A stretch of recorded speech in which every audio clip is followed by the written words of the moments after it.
for a brief history of the United States of America. Hi, boys and girls, ready to get started? Once upon a time, there were these people in Europe called pilgrims, and they were afraid of being persecuted.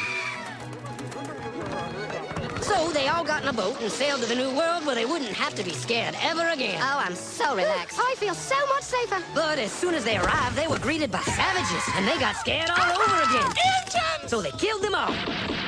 Now, you'd think wiping out a race of people would calm them down, but no. Instead, they started getting frightened of each other. Witch! So they burned witches. In 1775, they started killing the British so they could be free. And it worked, but they still didn't feel safe. So they passed a Second Amendment which said every white man could keep his gun. I loves my gun. Loves my gun. Which brings us to the genius idea of slavery. You see, boys and girls, the white people back then were also afraid of doing any work. So they went to Africa, kidnapped thousands of black people, brought them back to America, and forced them to work very hard for no money. And I don't mean no money like I work at Walmart and make no money. I mean $0. Nothing. Not a zip. Doing it that way made the USA the richest country in the world. So did having all that money and free help calm the white people down? No way. They got even more afraid. That's because after 200 years of slavery, the black people now outnumbered the white people in many parts of the South. Well, you can pretty much guess what came next. The slaves started rebelling. There were uprisings. An old master's head got chopped off. And when white people heard of this, they were freaking out and going, I want to live. Don't kill me, big black man.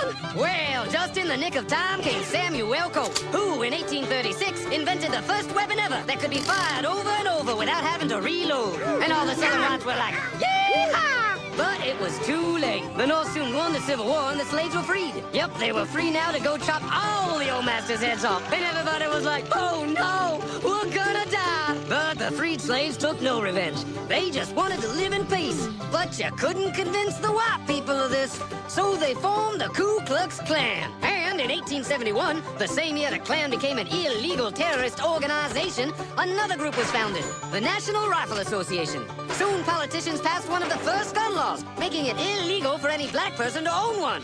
It was a great year for America, the KKK and the NRA. Of course, they had nothing to do with each other, and this was just a coincidence. One group legally promoted responsible gun ownership, and the other group shot and lynched black people. And that's the way it was all the way to 1955, when a black woman broke the law by refusing to move to the back of the bus. White people just couldn't believe it. Huh? Why won't she move? What's going on? Man, all hell broke loose. Black people everywhere started demanding their rights, and white people had a major freaky fear meltdown, and they were all like, run away! Run away!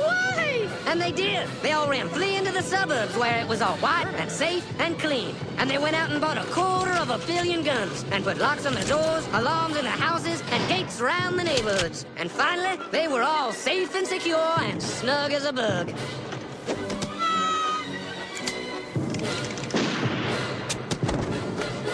And everyone lived happily ever after.